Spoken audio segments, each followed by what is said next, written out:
The first update is from the Ministry of Health, which says that the Ministry of Health has launched a nationwide polio vaccination campaign. Dedicated vaccination teams are visiting homes, schools, markets, and community centers or bantabas to ensure every child in the Gambia aged between 0 and 5 years receives their life-saving polio vaccine. This effort is part of the government's commitment to protect children and also to eradicate polio in this country. The second update states that His Excellency President Adama Barrow has dispatched an official delegation to Riyadh, Saudi Arabia, to attend an extraordinary emergency meeting of the Arab-Israeli summit. Now, the summit is aimed at supporting Palestine and Lebanon and also to discuss the worsening situation in the Middle East. This summit is distinct from the OIC summit for the interest of the public. The delegation includes Dr. Mamadou Tangara, the Minister of Foreign Affairs, International Cooperation and Gambians Abroad.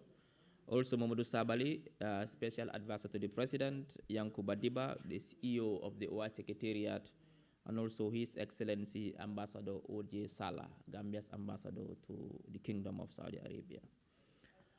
The Gambia will be represented also at the COP29 Conference of the Parties. It's called COP29, by a delegation led by His Excellency the Vice President. He has not departed yet, but the Minister responsible for Environment, Climate Change and Natural Resources, Honorable Rohijon Manjang, is already in Baku, Azerbaijan, and will be also led by another delegation to represent the Gambia in this very important gathering. Now, another notice from the Ministry of Foreign Affairs as well. The Ministry of Foreign Affairs, International Cooperation and Gambians Abroad issues a final notice to Gambian nationals in Lebanon regarding evacuation. Following prior notifications in August and September of 2024, 54 citizens have registered for evacuation. All remaining Gambians wishing to return are urged to register immediately with the Honorary Consul General at Lebanon via WhatsApp at the following numbers. For the Honorary Consul, the number is +961 768 85400, and the Vice Consul is +961 300 4791. Gambian Community Coordinator's number is +961 312 8864, and to access the Ministry of Foreign Affairs is +220 766 1922. Family members are encouraged to assist by informing their loved ones living in Lebanon to facilitate the evacuation. Now, also last week, His Excellency the President, Adama Barrow, received a delegation from the media sector, media practitioners, including the Gambia Press Union and other media organizations like the Media Council and also the Newspaper Publishers Association and the Female Journalists Association to address the legal matter involving the Voice newspaper. In response, His Excellency the President promised to withdraw the civil suit against the Voice newspaper and its editor, affirming his government's commitment to media freedom and respect for the press's role in democratic governance. The media delegation commended this action of magnanimity by the President, underscoring its positive impact on the country's reputation for promoting press freedom. Another news which is not so good is from the Ministry of Youth and Sports. Independence Stadium readiness for AFCON qualifications in March. The Independence Stadium has recently undergone substantial renovations to meet CAF standards. However, CAF has determined that the stadium's field requires further improvement to host Category 3 matches, such as the upcoming AFCON 2025 qualifier between Gambia and Comoros, which should take place in November. CAF has offered support through a pitch specialist to assist GFF in meeting these standards. So in the meantime, we will not be playing our next home game at the Independence Stadium. And finally, this is a clarification on the Spanish Circular Migration Program, MOU. The government of the Gambia, in partnership with the Kingdom of Spain, has ratified an MOU on circular migration for seasonal employment. The Ministry of Trade will oversee the pre-selection of candidates through the Public Employment Services Unit, ensuring equal opportunity and transparency in the process. Citizens are cautioned against engaging private recruitment agencies for Spain, as no such agencies are authorized to carry out this process. Further details on the selection process will be shared by the Minister of Trade. And we repeat, citizens are urged not to pay any money to any agent for the purpose of getting a visa to go to Spain. This is information from the Gambia government. I thank you all for your kind attention. Thank you, Honorable Minister, for sharing those vital information with us. We are really grateful. Thank you. So I have the honor to invite the MD to make his presentation. MD.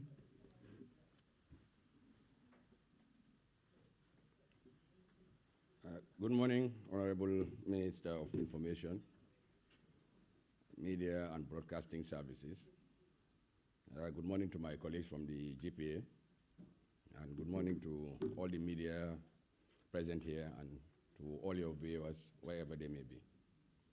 My name is Usman Jabate. I'm the Managing Director at the Gambia Ports Authority, and we're happy to be here in part of our obligations to do this press briefing to sensitize our citizens about ongoing activities at the Port of Banjul, the Gambia Ferry Services, and the Banjul Shipyard, as well as the Banjul Fisheries Jetty, as these are the organizations that are under the ambit of the Gambia Ports Authority.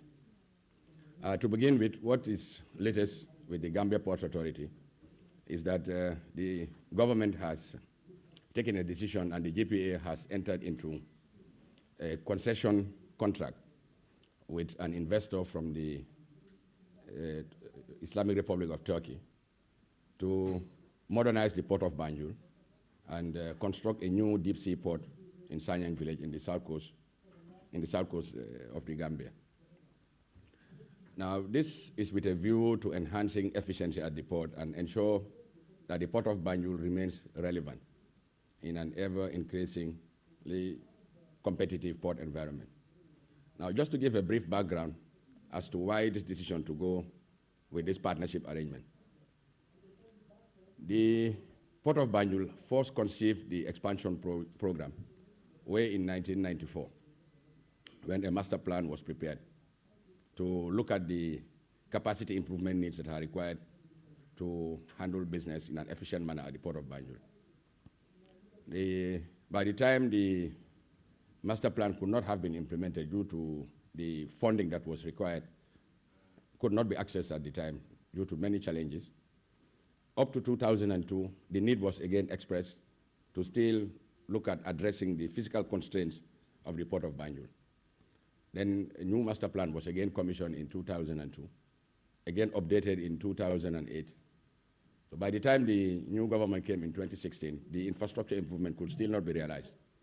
And government, in its conscious decision, advised that the master plan that was the basis for the infrastructure improvements that were envisaged had outlived time, because 20 years had passed since those decisions were taken, and therefore commissioned a new master plan. So in 2017, a new master plan was commissioned, and it was won by a company from the Netherlands called Royal Haskoning through an international tender. And by 2017, they came out with a recommendation that the port needs to do immediate capacity improvement in 3 areas.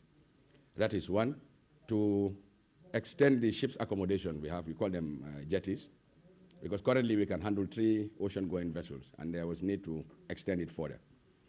The second component was to look at expanding the surface area we have so that we can construct new container terminal within the contiguous zone of the port. And the third component was to invest in digitalization. Now, the master plan also identified a risk that by 2023, if decision is not made to invest in this infrastructure improvement that were recommended, the port will stand the threat of losing business to neighboring countries. Alongside this recommendation, which was based on a 20-year demand forecast for an envelope of about $131 million, it will see the port through 2019 to 2038, based on the traffic forecast. Now, the master plan alongside also looked at the alternative location of the Port of Banjul in the southern coastline. And they came with the primary recommendation that the business is not viable because the initial investment that is required to construct the basic infrastructure, which is a seawall, to have calm waters where ships can come alongside, would cost nothing less than $500 million. And the demand was not very strong for that business model. And such, they advised that we can improve the infrastructure in Banjul, and that will see the port through the 20-year demand forecast, that is 2019 to 2038. Now, in the process, the master plan was approved by Cabinet in July 2019. And then the funding arrangements started. And the GPA was looking at 3 modes of financing. One, to use its balance sheet to serve as a guarantee for the $130 million that is required to do these 3 components. And also to look at the corporate financing from loans from commercial banks, and also engage our traditional financiers, which are these DFIs, we call it, Development Finance Institutions, principally African Development Bank and the European Investment Bank. Because what has happened is the 3 series of the previous port projects were financed by the African Development Bank through support to government on a loan that African Development Bank would lend to government, and then now government would lend to the institution at a premium. So those were the funding options that we have been looked at. So between 2019 and 2022 March, the funding options being looked at, none could materialize at the time. And government also called again and advised that we try to invoke the PPP option. Now, the PPP option was guided principally by the fact that ports and shipping, particularly in the West and Central African region in which the Gambia is situated, it's dotted with all private investment in the ownership and management of port facilities. Now, if you take a cursory look around the maritime landscape, between Nouadhibou in Mauritania up to south in Lobito in Angola, all the ports are dotted with private investment. The big international port operators like the DP World, the MSCs, the Bolores, and APM terminals, they own and manage all these port facilities. So at some point, to remain relevant, the Gambia Ports Authority also has to up its game, because you cannot survive the competition within a mainly private-dominated maritime business because of their advantage in terms of access to financial resources required for this huge investment, and 2, because they also control the cargo and direct where freight goes, and also they bring management expertise and technology to ensure that efficiency is improved. Now, in doing those considerations, government advised JPA to also look at developing a model for Banjul. So when we started, a tender was launched to invite a consultancy firm to act as a transaction advisory so that we can invoke this PPP model. Following the tender, a company called Maritime Transport Business Solutions from the Netherlands, MTBS, won the award. And they were awarded the contract to prepare the business model for Banjul. Now, the business model for Banjul also looked at the demand forecast over the 20 years and prepared the request for proposals. This is the RFP document that was launched into the market. Now, following the launch of the tender, 10 international firms, including 1 local company, expressed interest to participate in this PPP venture. So by the time the short list was done of these EOIs, 2 dropped, and 8 were retained, and then required to submit detailed technical and financial proposals, which were then to be evaluated. Now, when these 8 companies submitted their detailed technical and financial bids, evaluation was done, and then 3 were retained as the most responsive bidders.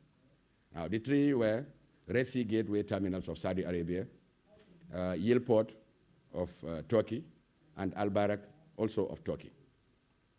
Now, in considering the evaluation report, when it was sent to Cabinet, because there were 3 criteria that were put in the evaluation, that we are looking at the technical adequacy of the proposals from these international firms, and 2, the financial proposals. And then the 3rd criteria that was in the document, in the RFP, was for strategic commercial fit, where investors were given the opportunity to propose alternative solutions that government may consider in this infrastructure improvement project. Now, in considering the report that was sent to Cabinet. Cabinet, in its conscious decision, reviewed the recommendations and advised that the strategic commercial fit can be invoked for three main reasons. Prior to the launch of the RFP, the GPA also had support through African Development Bank, which was the traditional support financier for the three previous series of the port infrastructure projects. And the preparatory activities were funded through grant support by the African Development Bank, principally to do climate adaptation for the port infrastructure in Banjul. Because Banjul is peculiar in the sense that it is in an estuary where it is exposed to some climate risks. Now, in doing the study that was financed by the African Development Bank, the assessment was prepared by Royal Haskoning of the Netherlands, also in collaboration with AAAP, the Africa Adaptation Accelerated Program. And the climate resilience study came out with three major risks that Banjul is exposed to. By the year 2040, there is a threat of sea level rise by up to 1 meter in the year 2040. And then Banjul is in an estuary, there's increased sedimentation. When the tide flows and ebbs, a lot of silt gets deposited around the shoreline, which causes a lot of need for dredging. And then with the increased precipitation. So these were some of the three main risks that the climate risk and vulnerability stress test identified, but also recommended mitigation measures, which involve 15% cost overrun for any investment that was required in Banjul. So those studies also were confirmed prior to the PPP option being launched. Now, the main constraint for Banjul is physical in the sense that the draft in the access channel to Banjul is 9.5 meters. 9.5 meters, meaning vessels with deeper draft vessels cannot call into Banjul. That was one of the things that government considered. Look, even with this $130 million investment to increase the capacity of the port in Banjul, it will serve your business for the next 20 years. If you do 15% cost overrun for the infrastructure investment to ensure that the infrastructure is resilient to this climate risk, what it physically means is increasing the level of the jetties and the pavement heights to be able to sustain or mitigate against any potential flooding. Your capacity to expand also in the city is constrained because you are surrounded by residential neighborhood and our proximity also to the central commercial district in Banjul. And all of these costs, with the dredging requirement, every 2 years you will need 3 million euros to dredge the channel so that you can have adequate depth along the jetties. Now, government in its conscious decision looked at it and said, okay, all these costs add up, and you cannot be serviced still by deeper draft vessels that would enhance competitiveness in Gambia. Cabinet decided to invoke the strategic commercial fit that let's open up and invite the bidders, the three most responsive bidders, to look at an alternative deep sea port. So then, the three bidders were invited to submit commercial proposals as to the development of Banjul, as well as the establishment of a new deep sea port in Sanyang. Now, that resulted in one of the companies from Saudi Arabia responding, but with conditions, that since there's a financial viability gap in investing in Sanyang deep sea port, because the numbers are not right, the business model is not strong, they would only be able to do that if it is triggered by the market forces. The other company from Turkey, Yilport, declined the offer, but then the other company from Turkey called Al Bayrak accepted. So government now invited them to submit a commercial proposal with a view to considering how to go about with the deep sea port in Sanyang. Now this resulted in the Al Bayrak submitting the proposal in November 2023, and Maritime Transport Business Solutions, which was the transaction advisory firm that was recruited by the GPA, was also called in to assist government in preparing for a review of the commercial proposal with a view to coming up to terms or not with Al Bayrak. So what the advisory firm did with GPA was to look at concession heads of terms, like pre-negotiation, to look at all the commercial elements that Al Bayrak is proposing alongside the financing of the investment that is required in Sanyang. Now, those negotiations started in February 2024, up to 11th of July 2024, when we were able to sign off on this concession agreement. The main highlights of this concession agreement is the investor will commit minimal investment in Banjul, operate and manage the port of Banjul over a 6-year period. During this period, further investigation in terms of location, geotechnical studies, bathymetric surveys to determine the type of design and infrastructure that is to be constructed in Sanyang during phase 1 will also be done. And then phase 1 will be delivered within these 6 years. Now, the activity will transfer from Banjul into Sanyang when the phase 1 in Sanyang is complete. And then in Sanyang, it's a concession for 30 years. The main highlights of this concession agreement is, one, government will retain all of the fixed assets of the GPA. The investor is required and committed to do all the financial resources that are required to realize this infrastructure improvement. And there's no investment from government, no financial contribution from government. As well, government and the GPA will be wearing two hats in the sense that the model is structured in the manner of a landlord and a shareholder. Landlord meaning we concede the port facility to the operator to come and do the investment and operate the port. Shareholder in the sense that we hold 20% equity in the venture, in the special purpose vehicle that is established. Now, all of the operative staff that are involved in cargo handling operations, almost 80 to 90% of the current GPA staff, will be transferred into the SPV under the same terms and conditions of employment. Now, government will get to realize and improve infrastructure such that deeper draft vessels that are calling West Africa will also call Banjul. This will address a fundamental constraint that Banjul has in terms of the draft restriction. As I mentioned earlier, when vessels call West Africa, these international shipping lines, they do what we call cluster operations. For example, Mauritania and Senegal and Gambia and Sierra Leone and Guinea, Conakry would be one cluster. So they deploy what is called West Africa Max vessels. These are big vessels without cranes. We call them GLS vessels. And these are minimum 12-meter draft vessels. When these vessels call to West Africa, they do what we call port-to-port call. Now, because of the draft restriction in Banjul, these West Africa Max vessels cannot come Banjul. They are bigger and they carry more cargo. So in terms of freight charges, they charge less per unit when compared to a direct feeder service that comes to Banjul. That is the trade in Gambia. Gambia is serviced by direct feeder service. That's why the freight usually is more expensive when you quote like Banjul to Dakar, for example. The turnaround is faster. And in business, it's all about turnover. If a businessman can get 100 containers through Dakar in 30 days and 100 containers through Banjul in 90 days, obviously they will choose Dakar. And it's cheaper and it's faster. That's the main reason why cargo, if you hear normally this cargo diversion to Port of Dakar, it's mainly caused by that. Because we are physically constrained by the size of vessels we can attract, and then the space that is available within the contiguous zone of the port limits our capacity to expand inland. So these are all the numbers that government looked at to say, look, even if you invest more than $30 million in Banjul, in 20 years' time, you will come back to the same problem because you'll still have the dredging need. Big vessels cannot call, and you cannot expand towards the city because you are encumbered by the presence of residential property. And what is peculiar also in our expansion is in Banjul, other than anywhere else in the Gambia, people own land in perpetuity. I think this is one of the colonial legacies that we have inherited. That's why people in Banjul, they get compensated both for the land and the structures on them. It's what is called freehold, other than leasehold. So anywhere in the Combos and the rest of the Gambia is leasehold, opposed to Banjul where it is freehold, we call it. It's challenging to acquire property in Banjul because of the attachment people have to their heritage.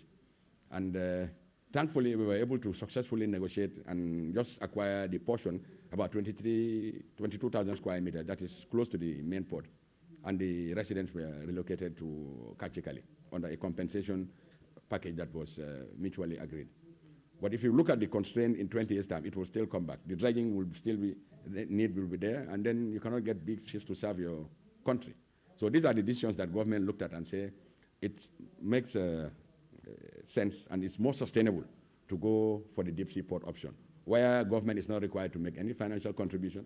Your fixed assets remain under your ownership. It's not going to be taken as collateral for debt financing in the market. The investor, the senior debt in this infrastructure improvement in Sanyang is going to be carried by the investor. Government has no obligation to be obliged or be liable in the senior debt transaction. Then the infrastructure that will be delivered will be handed back at the end of the period. And there are certain things in the contract that goes to the advantage of government. Because you will receive revenues from the gross revenues, a percentage of the gross revenues from the business, both in Banjul and in Sanyang, and then you'll get dividend as an equity holder of 20%. A lot of people keep asking questions. Why own our assets and then give it to a foreign investor and hold minimal shares? But the thing is, you are not committed to make any contribution in the investment. And then your fixed assets remain under your custody. So when the activity even transfers to Sanyang, Banjul will revert to the port of Banjul. So this idea of estate development, the development of a cruise and marina, would now be invoked because it is signed in the contract that 75% of the area will now be transformed into a property development, and the 25% remaining would be to service our river transport, which is also part of the concession agreement. In the concession agreement also, the investor is required to develop inland logistics platform in Kawur and in Basse, because we have realized that River Gambia is our game changer in this arrangement. We all remember in the past, in the early 90s, when regional clients would physically or literally sleep on the doorsteps of shops around the central business district in Banjul, waiting for shops to open and buy West and take them to third countries.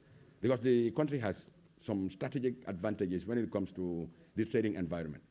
It's more liberal. There's no import exchange control. There's no need for third parties in the goods clearance. And we have a very vibrant, young, and very highly skilled and educated workforce. And these are some of the attributes that make businesses to locate in Gambia. So these are the glory that we want to regain. And the river is our game changer in this arrangement. The typical example is 60% of all goods that come into the country find their way to third countries by way of cross-border re-export or transit trade. You see regional clients coming, these long vehicles, all littered around in Banjul. They come to pick wares and take them. The southwest region in Mali, for example, is a big catchment area. The distance from Banjul to those areas is 673 kilometers. And you have a first-class road on the south bank linking through Basse, Wilingara, Kidira, Kai, up to those areas. And our nearest competitor is 1,200 kilometers. So we are by far closer to those destinations, almost half. So the idea is now to cut that distance even by a further half by having a logistics platform in Basse, where high volume, low value cargo like rice, sugar, flour, and other consumable goods will get transported by river back to Basse.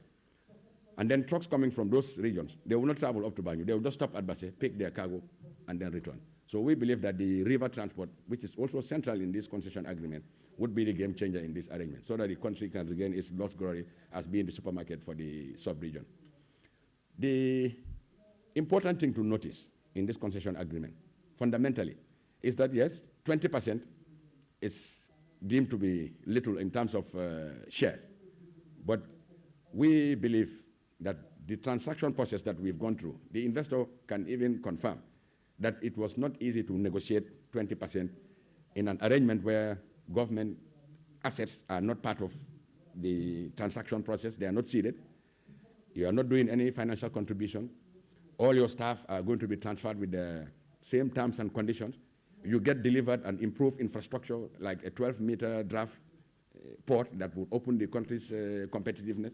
These are some of the highlights that government looks at. That there may be immediate financial, not losses per se, but profits that were normally being accruing to the port may not be available in the immediate period.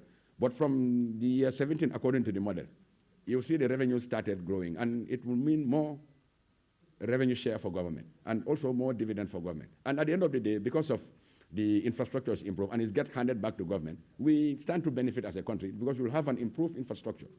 Now, looking at the whole transaction process, we believe that this concession model, which is very innovative, because project financing is now something that is very dynamic. People bring new ideas to the table, and we've done our due diligence. It's not like the investor is not known to us. They have other investments in countries around the sub-region. And what we have crafted in or not crafted, but deliberately done in the concession agreement is to ensure that some of the risks for non-investment are also mitigated by having the investor to commit to performance bonds. In fact, the day before we signed the concession agreement, a performance bond was issued, and these are encashable in banks to make sure that in the event that, or in the unlikely event that the investor fails to honor his obligations in the concession agreement, the government will have a fallback and have to continue with operating the port. And since it went through an international competitive bidding, other interested parties are still waiting to be called to the table and see how we can, in the event of termination and compensation, the port operations will still continue. There are a lot of issues in the transaction model that would stand to benefit us as a country. In the concession agreement, there are certain areas we call reserve matters. Lawyers may be more attuned to define what that means. But in a sense, what it means is there are certain decisions. In as much as we hold the minority shares in the SPV, the majority shareholder, which is the private investor, does not have the latitude or the mandate to take those decisions without our express consent. These are things dealing with financial reporting, dealing with audit, dealing with investment plan, maintenance plan, HR issues, reinvestment. And even in the event that the senior debt is contracted by the investor, there's what we call in transaction processes, dilution of shares, that we are not doing any financial contribution. In the event they go to the capital market to raise the project financing, and the assets are not placed as collateral, they provide the security from their own balance sheet. What that would mean normally would be that the non-contributing party would dilute some of its shares. But we made sure that we deliberately, that whatever happens in the debt financing, our 20% shares remain intact. Because for the simple reason that government took the conscious decision that, look, we ran a model in Banjul, there were responsive bidders, and we could have gone with Banjul. But because of the strategic commercial fit that was put in the bidding document, we wanted to invoke that. And now it's your obligation to also take the financing risk. So because the government is not willing to make any financial contribution. So by and large, these are some of the highlights of the concession agreement. But we are hopeful, and what we have seen on the ground is there is a 6 months conditions precedent, we call it. Because before the contract becomes effective, we have to allow a 6 months gestation period to ensure that the investor fulfills certain obligations that are required to make the contract effective. But what we have seen is they have shown goodwill by committing resources to at least do the infrastructure improvement that are required in Banjul, which we can visibly see on the ground. So we are hopeful that come 10th January, when the contract becomes effective, it will be all improvement for the port of Banjul, so that generally we stand to benefit as a country. Because if the port efficiency improves, the cost of doing business will go down. And when we buy wares from shops, it will mean less price in terms of the cost of retail goods in the market. So by and large, these are some of the main highlights. And in doing our concession transaction process, there was also a communications outreach program that we have developed. We have started principally with our staff. On 3 occasions, we call the general staff, because most times the consternation is amongst the staff that a private investor is coming. The threat of losing jobs is very primary consideration for staff. But we try to allay their fears that the operative staff, all of them are going to be transferred into the SPV under the same terms and conditions. So there's been no job. In fact, if anything, because of the enhanced infrastructure improvement and the construction of the inland logistics platform in Kauru and Basse, we expect even more jobs to be created. And this river is also going to be amalgamated with the cross-river transport for ferry services, because now we have seen the prevalence of bridges all along the river. So the relevance of ferries is becoming less. So now this river revitalization project, we call it, which is also one of the 8 strategic enablers in the new NDP or YIRWA, because we believe that opening up the river would create some new socio-economic opportunities for settlements along the banks that were once very vibrant. We had the Joy Towns, we had the Bansang, all of those up to Kemoto. You have a splutter of economic activity that surrounds the river ecosystem. And also with tourism. We want to also mix the freight transport, passenger transport also with the tourism potential, because the river remains underexploited. So these are some of the things that are very much advantageous. At the end of the day, we stand to gain as a country. On the side of the ferries, the African Development Bank, also in their support in doing the climate risk assessment, provided $20 million grant support in December 2022 to prepare activities that would add value to the main project, because they advise that it's good to expand the port infrastructure in Banjul, but there are ancillary activities which will go to add value, things like the ferry services. So the $20 million grant that was given by ADB goes to finance the acquisition of 1 new green ferry, and the second ferry is a government decision that the GPA has to pay for. So we are going for 2 ferries. And 4 other components were also financed under this grant support. This to widen and extend the Bond Road, which is the main road that leads to the Port of Banjul from the Banjul Highway. And to do, the third component is to do an integrated national transport master plan for the Ministry of Transport. And the fourth component is the technical assistance and capacity development for the Ministry of Transport. And the fifth is to mainstream gender in the project implementation, particularly targeting women folk to increase their employment opportunities and youth activities. So those are the components that ADB financed under a grant support to make sure that by the time we go into the port infrastructure, these supporting activities would add value to the main port. By and large, that's where we are with the ferries. As Honorable Minister rightly mentioned, only Kunta Kinte ferry is available providing service between Banjul and Bara. And Kanilai has been subjected to major repairs and is currently dry docked at the Banjul shipyard. But our expectation was that by the time she was slipped out of the water, it would have been by this time of the year that she would have been refloated to continue to provide service.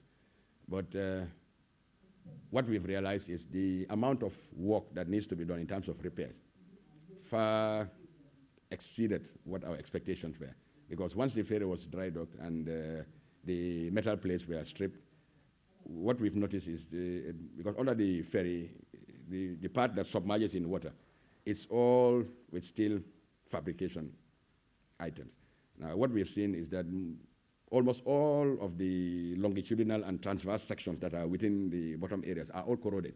So it requires a lot of replating and refixing. So that's what we're doing at the moment. But we're hopeful that by the end of this month, she will be refloated, and then the commissioning engineer will be on the ground to do the re-engineering, so that hopefully by March, it's long, but it's not long, we'll still be there. The Kanilai will be back in service prior to the 2 new ferries coming.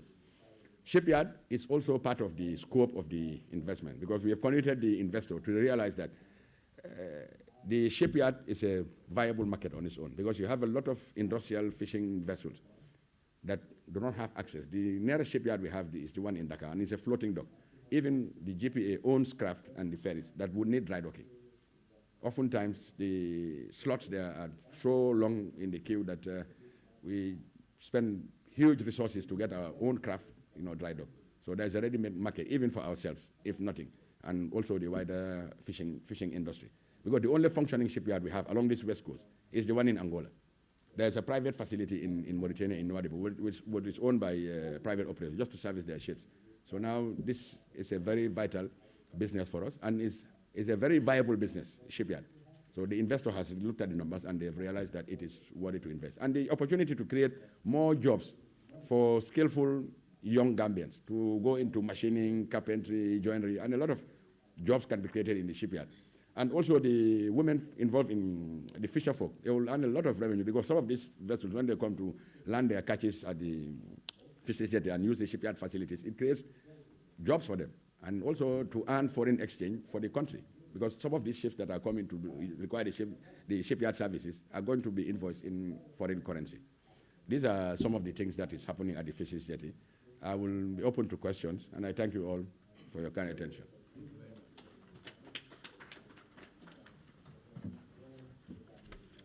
Thank you, MD.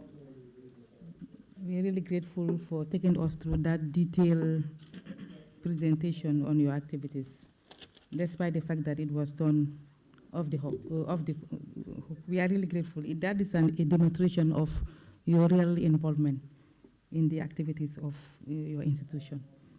I do briefly, he was able to discuss about the master plan, the port's expansion master plan, and also took us through the procurement process that led to the signing of the concession agreement with Al Baraka.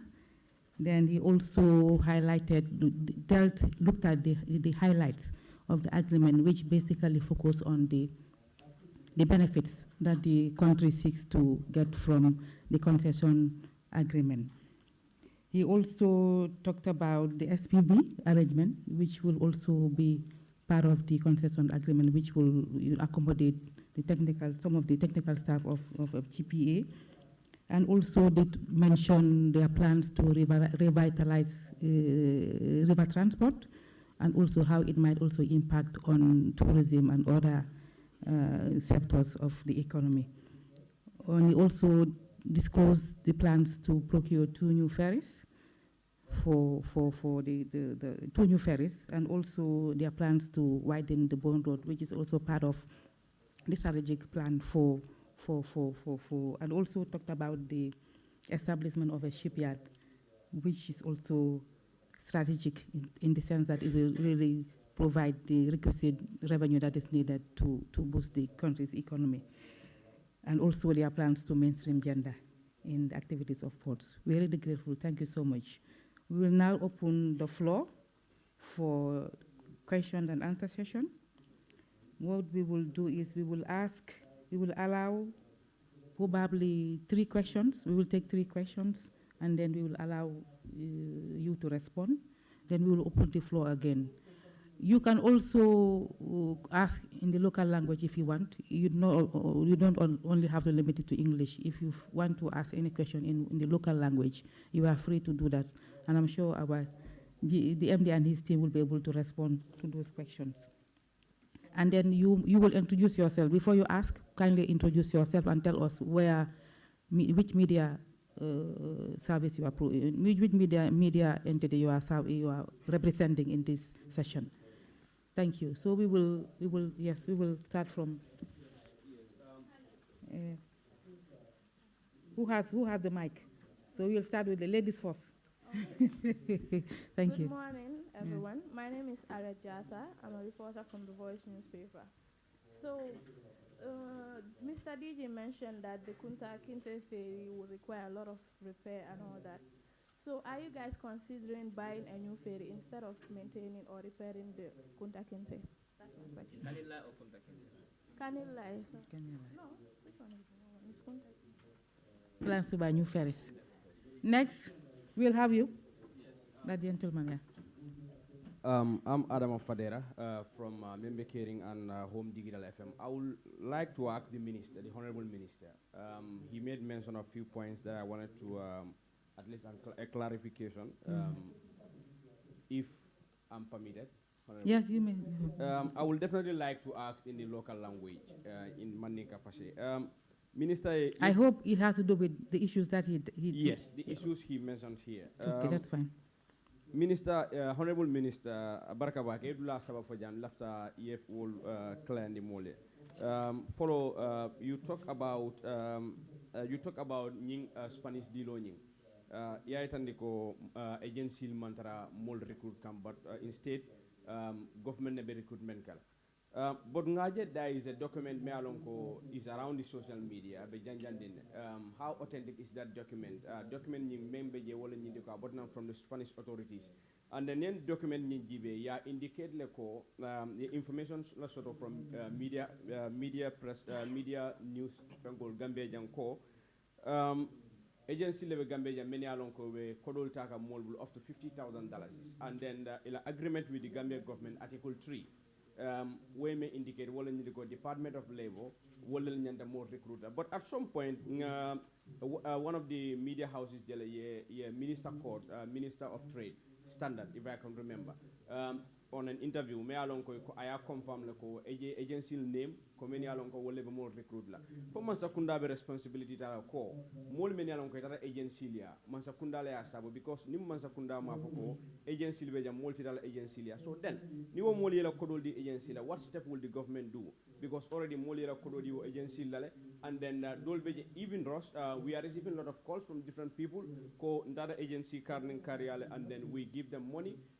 But then already say ko agency damandreje so masakunda bo deal la nyaadila. And the second one momenti wala mu ya indicate ko the president GPU la executive middle and other media houses definitely nga president tentu nga jay baake and the Gambia president for taking that step wala mu banku ko ni ko na nga denga kaja. But then this government, biri minala started in 2016, biri changes bekala.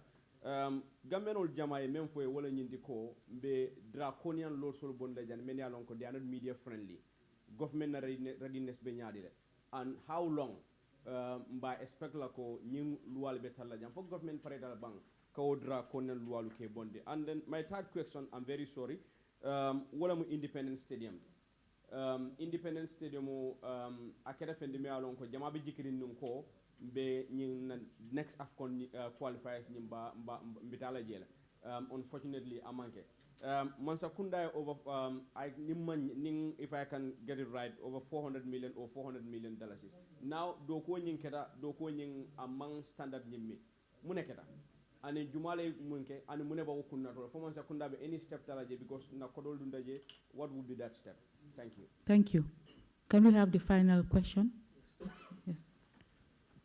For this.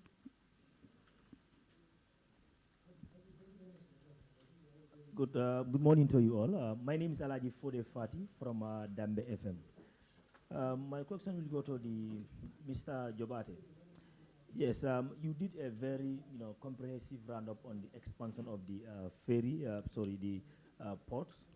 But what we want to know, this project started in 1994, if I'm right, and then the bidding also, you completed it in 2017. How many companies did participate in that? And then, if possible, if we can know the countries of origin as well. And my second question also is the 20% that is for the country in the business. Yes, you also more emphasized on the benefit of the benefit for the Gambia in the long run. But what is the short-term plan for the country? Because as we know right now, the business community is suffering. In fact, the country as a whole, everyone is suffering because of this tight schedule at your work project. So what is the plan for the government in the short term for the citizens? Because of this thing cannot continue for the period of the whole length of this expansion. Thank you. So I'll allow you to respond. And then.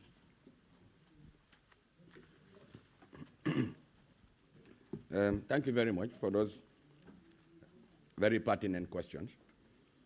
To respond to Madam from the Voice newspaper, the ferry being repaired is Kanilai Ferry.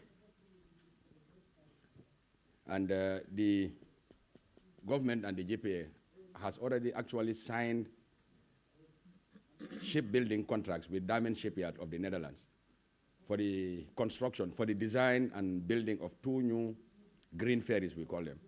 They are going to be, in terms of dimension, the type of Kunte Kinte. One of them has already actually started construction.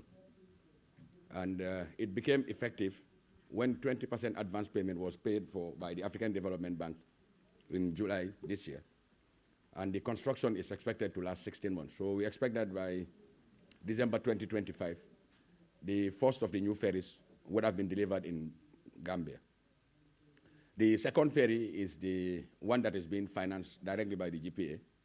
The shipbuilding contract has been signed already also with Diamond Shipyard, and we are in the process of concluding on the financing bit. So that is what is remaining now. So once we get that financing contract also signed with Diamond Shipyard, it will also follow the same 16 months of construction. It's a design and build of a new ferry. Thank you. On the gentleman, Mr. Fati from Gambia FM, your questions are also very pertinent. Maybe for want of clarity, what was mentioned was that the expansion project in the port was first mooted in 1994. But it started with us developing a master plan. Because to build a marine infrastructure, you would need a whole master plan to look at the demand, like the traffic you expect to handle over a period. And then that will guide you on the infrastructure that you need to build to cater for that demand.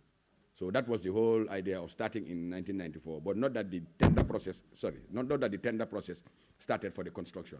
What started since 1994 was the development of the master plan. So the master plan was done in 94, and then a new one was done in 2002. It was again updated in 2012. Because if 5 years pass during a horizon, your decision factors may have changed. So that's why when this new government came, they commissioned a totally new master plan, because they advised that you cannot base your investment decision on a master plan that is already 20 years. It's outdated. So with this new master plan, that's the new master plan that recommended these 3 components. and then also looked at the development of the new deep sea port in Sanyang. So now, once that was done and cabinet approved in July 2019, then we started for the funding. Because the master plan would just identify what you need to do in terms of the infrastructure to improve, to cater for the traffic that you expect to handle over the 20 years. Now, after the master plan, because the master plan will not go into detail. For example, like if you want to build a jetty, we call it a wharf, it has to go with detailed engineering design. And that is not what the master plan does. The master plan will identify, for example, that you expect to have this number of ships in the year. You need to extend maybe the jetty by 200 meters. That's what the master plan would do. But then once you have the detailed design, that will inform you about the exact type of the structure and how much it will cost. And then you'll go to the market to raise the funds to realize the construction. So the construction has not started. It was the master plan that was done. And now by 2020, when government realized that the funding through the traditional partners is slow because they have a lot of integrity and compliance checklists, due diligence. And government, like you said, there's a business to handle. Ships are waiting more than 14 days on average. And what that does is it brings congestion. And when congestion happens, businessmen, because they are not in the business of losing money, for each container that comes to Banjul, they put a $200 surcharge on each 20-foot container. So can you imagine $200 per container for a minimum volume of 60,000 containers that we handle in a year?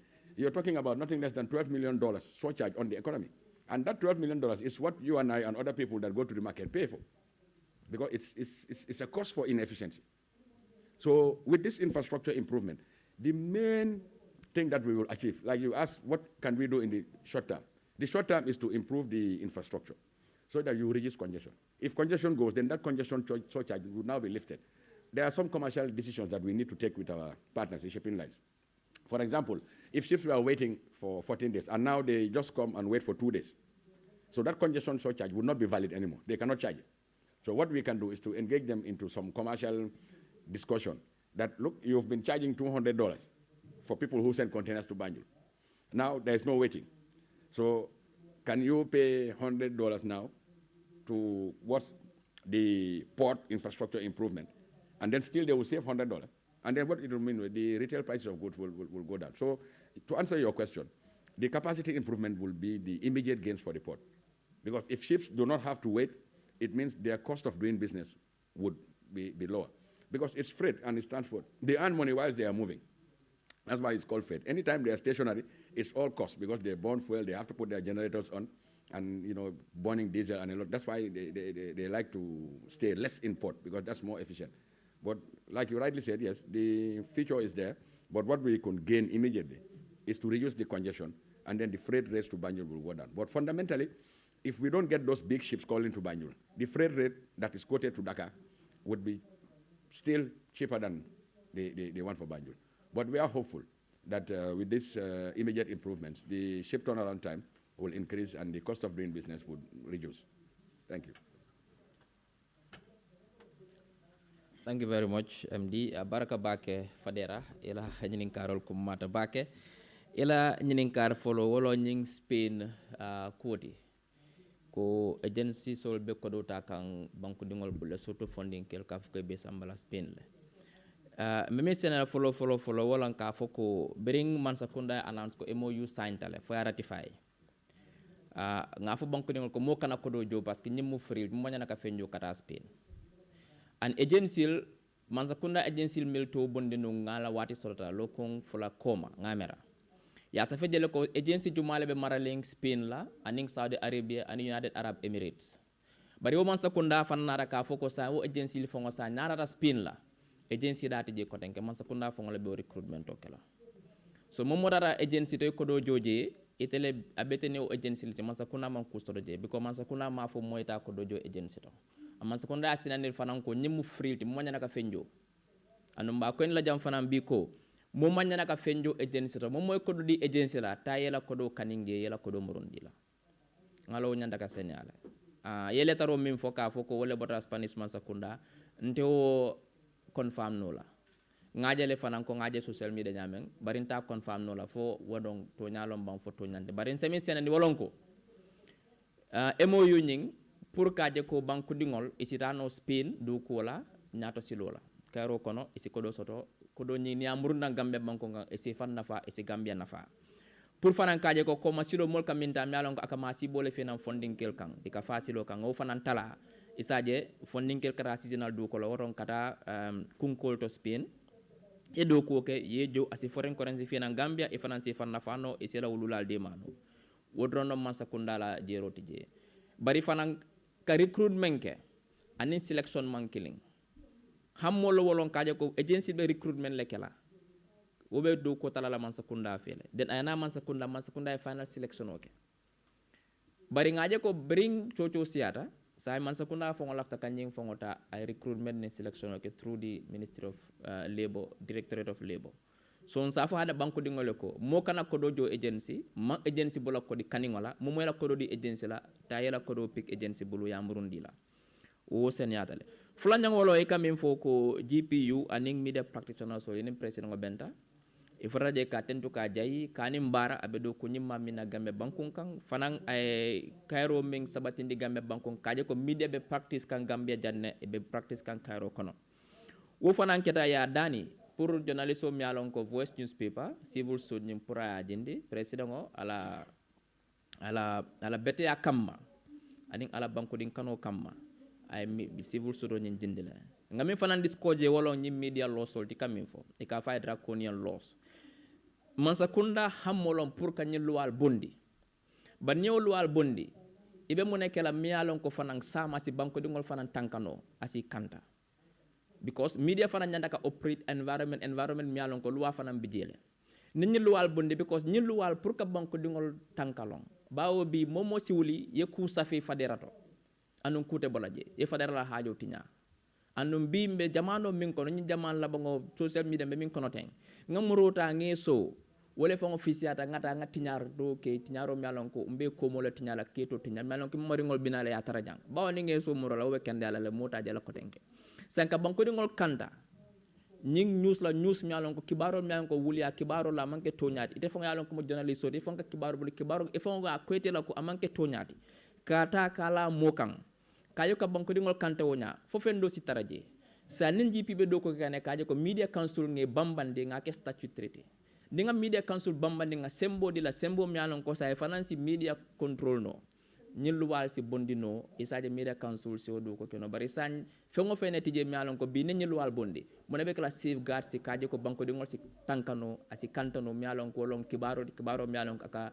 kibar jawol long mialon ko fanga manke toñati bari masakunda hamo ando hamo wala bije hani kabe wote bola wolon kaji ko ñilluwal nge bondi bawa man sakunda o laahi dole tanum bari inata andu mba kekanne wolo berinding GPU mitta nga kacale andu mbewu kekanne Minister of Justice nga contact le ñilluwal be bolale ba ninga bondi mba mexolo nga media council sembentu ya esaje financier do ko keno esaje nga min so ka fami ko safeguards bari ka foy ko man sakunda la hamulon pour kaji ko ñilluwal nge bondi ba luwalo mi alon ko ambeta démocratie to na stadium o ye amanto min fo man show fo wolon iko million keme nani won fanan kaje wala nya bari ntemalon jelle spenta stadium o da bari se min fe wolon ko ni stadium o kabri 1983 la yalo bli yalo fo san hani bejo comprehensive renovation mankeje do tinyaro min ka stadium wara waratale sa mbirin ka fnata yedula be correct le fe ngo be betatale iko pichoni e ka katawo dam fu nyamo minkan wolem kuti mialon ko hani sa wala man pare folo wodum manke ku koleari ngoti bawon nyatara everything else be paritale lampol paritale skobodol paritale sirangol paritale security fensol everything be paritale sa min drong e ko wala mialon ko sa wala to demand ding drong wolon piccoti nyamo mialon ko kato kadam fu wala kan sa e ko e fangol be mokila ne mialon ko lon expertoti pour anen jife fe do ko ke pour kaje ko picco ya do ko ba nyimmu do ko mialon ko ate banola lon keling wala lon fula wala lon sa min kumata wolon ko do ko commencer tale andum fon sala bang andum jikita ko nimmu gambe bela quality manyana ka politiko ke nyinkono mbe nga kambe nga ke banko dingol ti ngaje ko na stadium moy pare en se jodi mano nyame mbe nga ke wonya e sa je na stadium moy pare bawo ni gambe plede jan to bele sa jubeno oto nyu kulti malon ko manyana ka politiko ka kono mbe nga kambe nga nyo dema nga duwa kaje ko san picho nying mba do kulale ning ala sonda na next home ngembe kala match 2025 ti ning ala sonda mbe o play la Gambia abaraka. Thank you, Honorable Minister. We will now open the floor again for another batch of questions. from our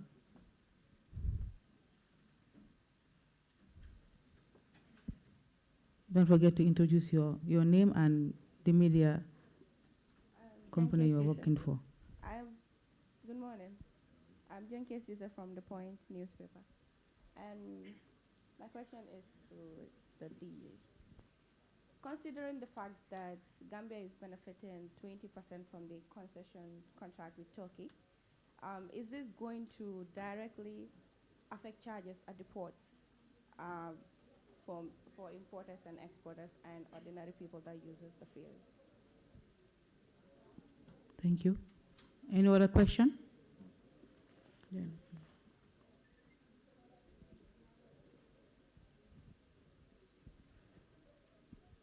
Good morning. My name is Amanu Manja. I'm from Freya newspaper. So my question is directed to ports.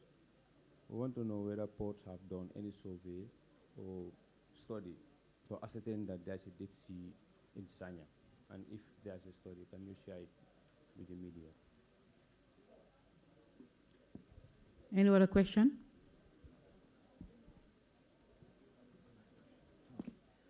My name is Alaji Fati from Dambe FM. Yes, Honorable Minister, I just want you to help me here to clarify this point. The press conference here, is it purely on the issues that they table here, or we can ask general? You can ask. Yeah, you can ask any question. Okay. It's like you can Yeah, ask, because I want to ask the manager of our port, Mr. Jobate. There have always been a lot of talking surrounding GPA when it comes to corruption in the country. And then he is the right person to ask certain things to clarify that, to make that point clear. Because I was sitting here, I was expecting maybe after his roundup, probably he's going to delve into one or two issues surrounding corruption in imports. But just ask the question. Because, yes. The case regarding the rating unit still is not clear. And then there was another heavy saga between the dock workers and the staff at the ports as well. So all these are things that probably he also can take opportunity and address If again. you have a question, ask him the question, he'll answer. No, what I'm asking here is like the saga at the rating unit. It went up a national level, up to a police investigation, but after all, we never heard anything about the saga as we speak right now. Okay. So elaborate. you want him to clarify on that. Okay. Thank you. MD.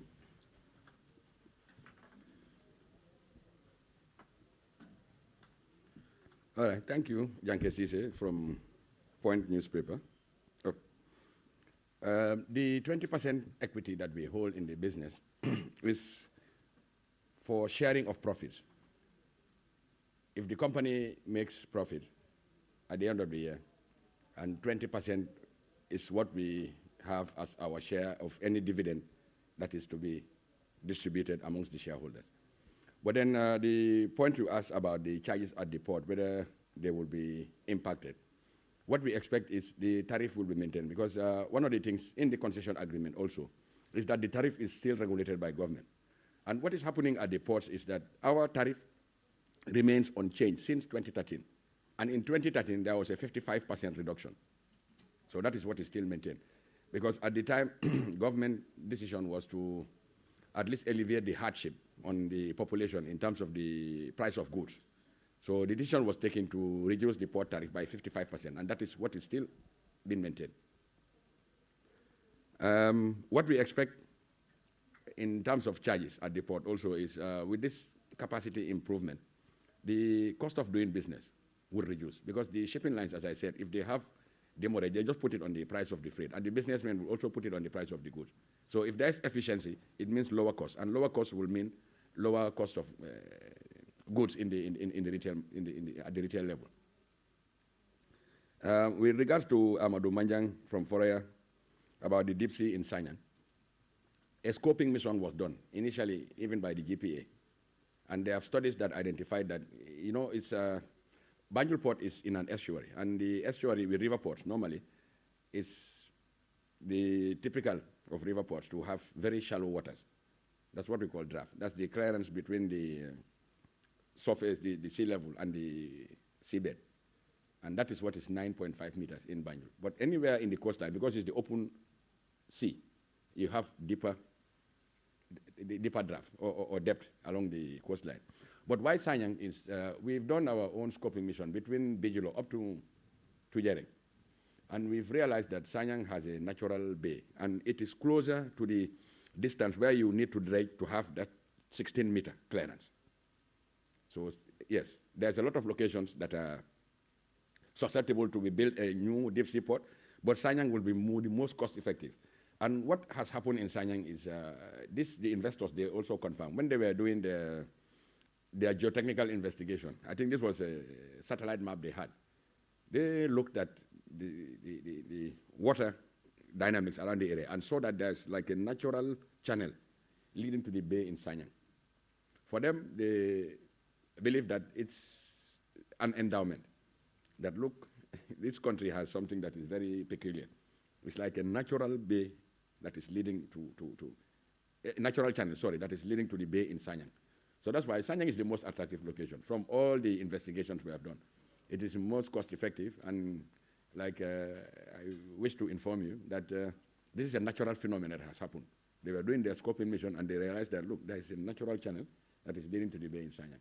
So to try to build the infrastructure, it will be more cost-effective. So that's the reason. And then it is open to a wider land area that you can build a lot of support infrastructure that will support the port business.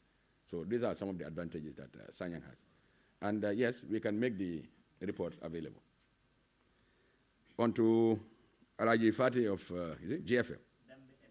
Gambia FM. Dembe FM. Yes.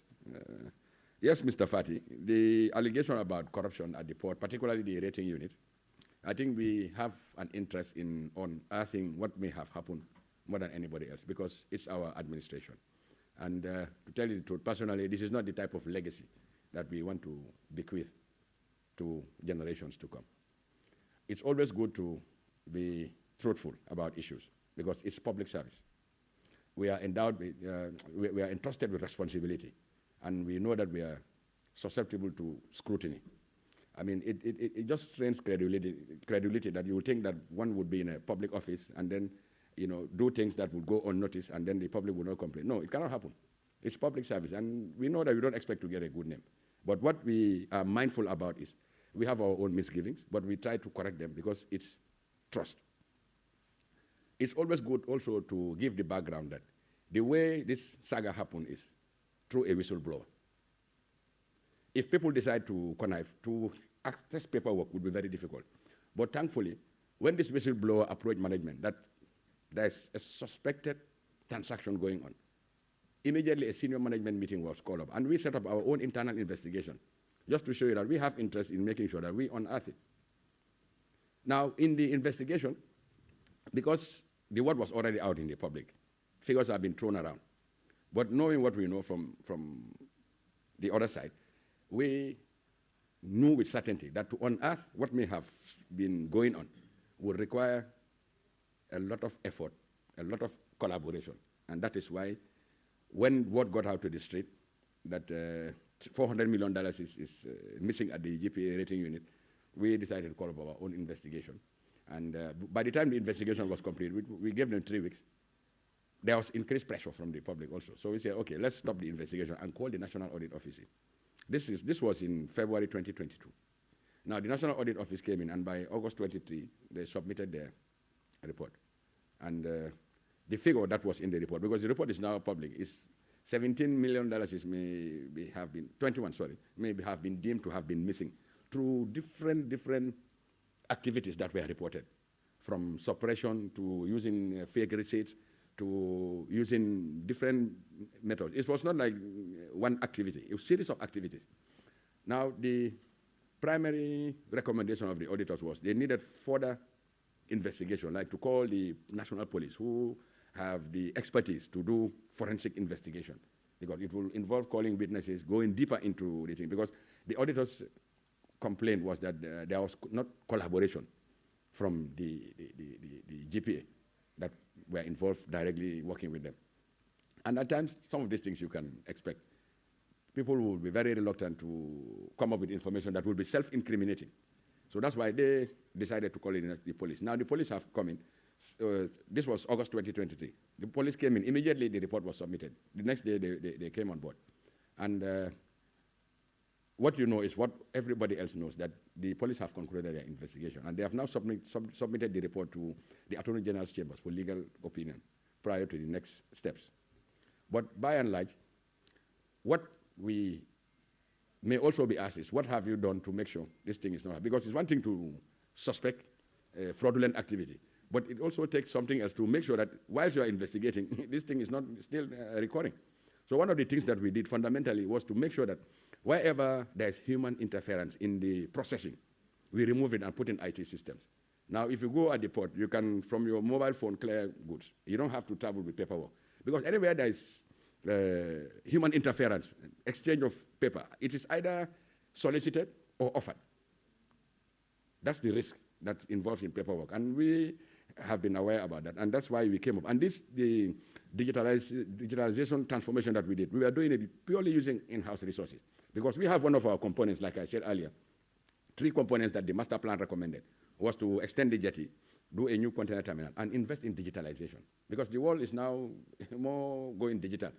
But then that is a whole project component of its own, where you can, at the comfort of your mobile phone or your laptop, track physically the location of goods. For example, if you do a container, if you just key in the container number, you can tell where it is, whether it's on the terminal or on the ship waiting or whatever. That's what we call terminal operating system. It's TOS. But before that comes, you have other activities that involve a lot of paperwork. So those are the things that we try to phase out. And we have successfully done that. From the rating unit to the drawing of gate passes to the tallying, we all use now electronic systems. So the fact of the matter that you would sit in the comfort of your office and people will come, that's the way it has happened. Goods will stay in the ports long and they are charged demurrage. So in calculating that demurrage, what the practice was, the clerks would have to rely on a calendar, start to check the date of arrival, how much is due as per the tariff, look at the schedule and calculate. So those are the things that brought in a lot of inefficiency, and that's why there was complicity in this whole arrangement. But by and large, we have the interest as a GPA to ensure that we honor this thing, because one, our image and our reputation is at stake. And personally, like I told you, this is not the type of legacy you would want to leave after having served in an institution for this number of years. With hindsight, we could have done it otherwise. But thankfully, that we're able to address it going forward. And we will make sure that this risk is eliminated in the port. In fact, right now, you can confirm for yourself, when you go to clear goods at the port, that you don't have to take paperwork and go through. Because that's the inefficiency that is brought by human interference, what brings out this kind of problems. Yes. But now the matter is at the Ministry of Justice for legal opinion, and then due process will be followed. As I said earlier, it's in our interest to make sure that we honor corruption and fight it wherever it is. For dock workers, there was a transformation that was launched. The problems were they were having jobs for life and not going on retirement. But what we have successfully done is to agree with them on a severance package. So all the age workers, 57 and below, are retained. All the above 57 have been retired through a compensation package that was successfully implemented. So now we don't have an issue with dog workers. It's a private company that we hold shares, and the workers hold shares. So that's the arrangement we have with dog workers. Thank you. Thank you.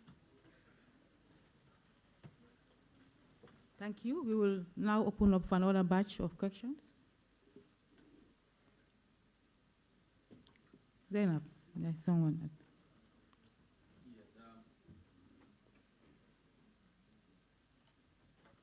Okay.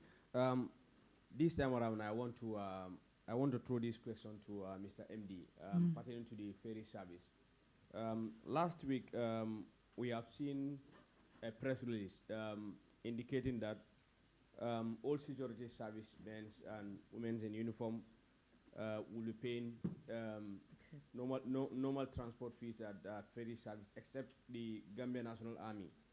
And then there are a lot of complaints, either on the social media, even in some of the security personnel's WhatsApp groups. There are a lot of complaints there, which we know something about. They complain that they are segregated.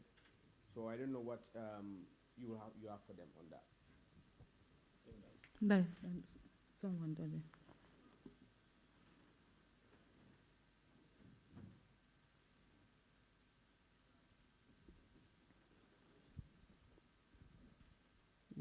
Thank you so much. My name is Matar Jase from the Fatu Network. I think my colleague have just asked the question that I want to ask, but I have a question for the minister directly for the government. Honorable Minister, can you tell us why the government only concentrating on the Spain one and leaving the Morocco, I don't know, the other one with the agencies? Because there's a lot of concern why government only want to handle the Spain and leaving the Saudi one with the agencies. Because so many people are saying that these agencies, the government, so many people are saying these agencies are collecting money from people. A lot of money, they are charging them. And then, I think so one of my colleagues asked the question. I think if somebody came and said that give one agent a money, can the government take a legal action against that agency so that that agency, so that everybody can see the clear information? Regarding about the other thing, we know that the president is supposed to go to meet the people on Monday. As a government spokesperson, what can you tell us regarding about this importance of this meet the people tour, and then why people have to go with the president? We see that so many people, when the president is going out, we see so many political people are following the president, maybe trying to make it as a campaign issues. What can you tell us regarding about this meet the people tour coming up? Thank you. Thank you. Last question, if there is any third one. Yeah. I'm Amadou once again. Foraya. Yeah, I wanted to. Amadou Foraya. Foraya. Yeah, I did mention about that you are working on those secure 2 new green ferries. So there's a grant from African Development Bank, 20 million. So I want to know, you said the port will provide the cost for the other ones. I want to know the cost. How much will the port provide for that? Thank you. MD or Minister, you want to come?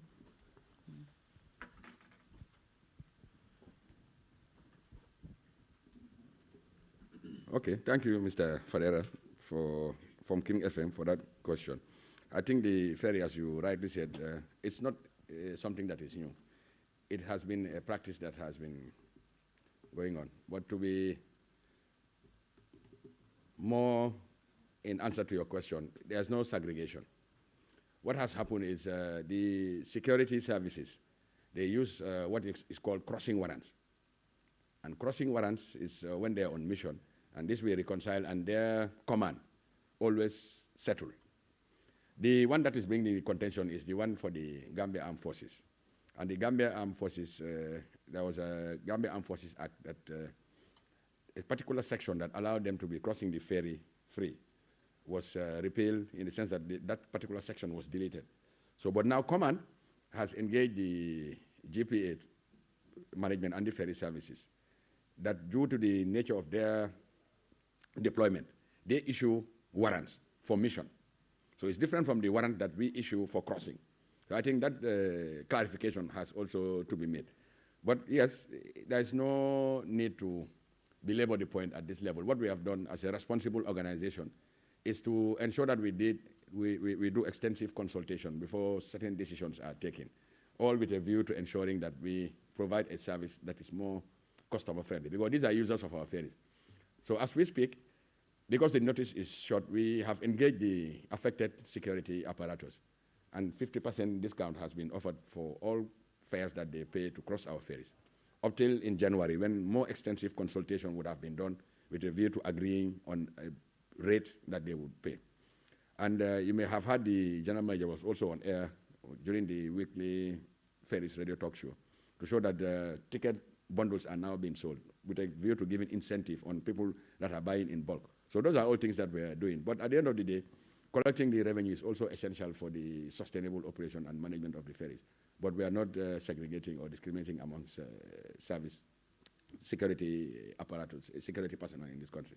But again, as I said, we are engaging in a very constructive manner, and we believe that the issues will be resolved because they are users of our ferries and we are all partners in the same issue.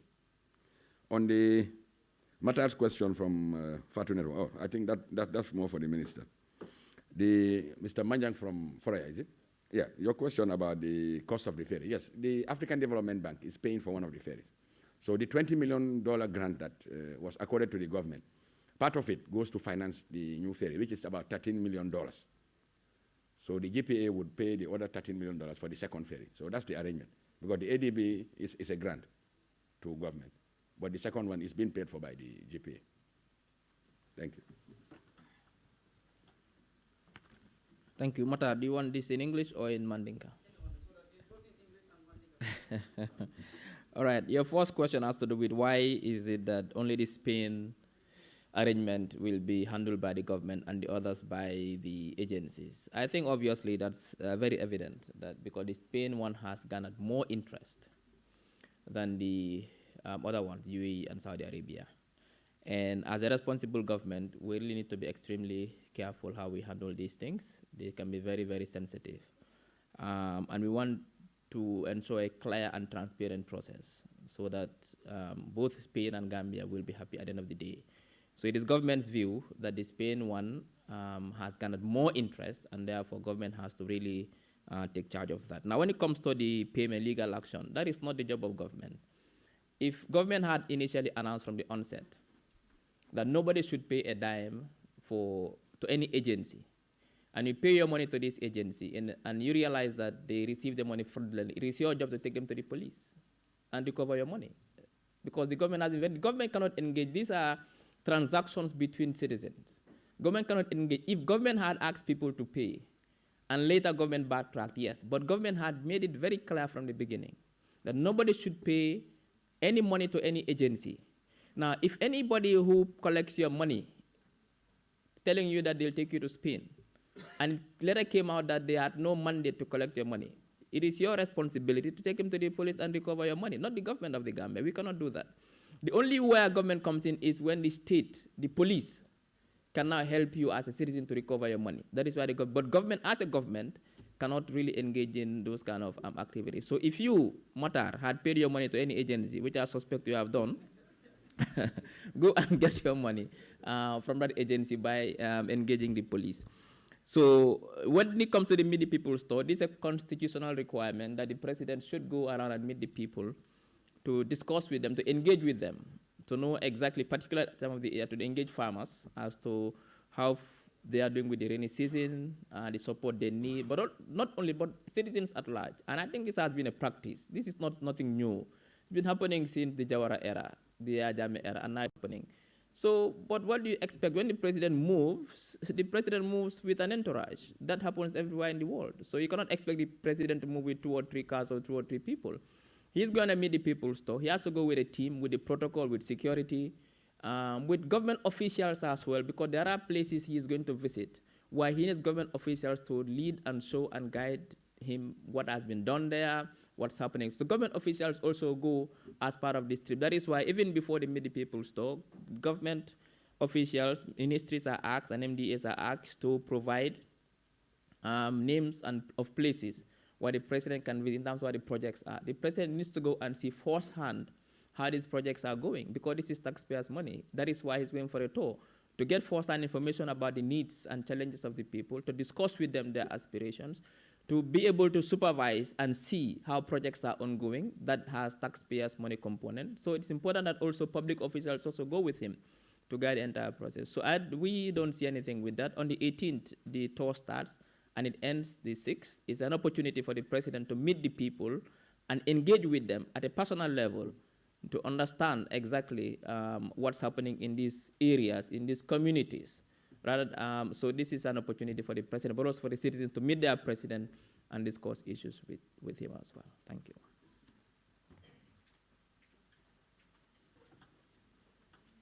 Do we still have questions? I guess this will be the final round.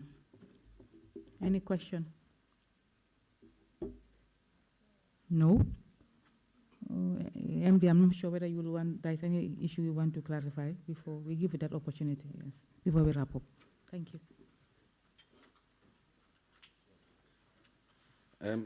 I would say thank you, PS, and thank you, Honorable Minister, and thank you, colleagues, as you've been normally referred to as the fourth estate.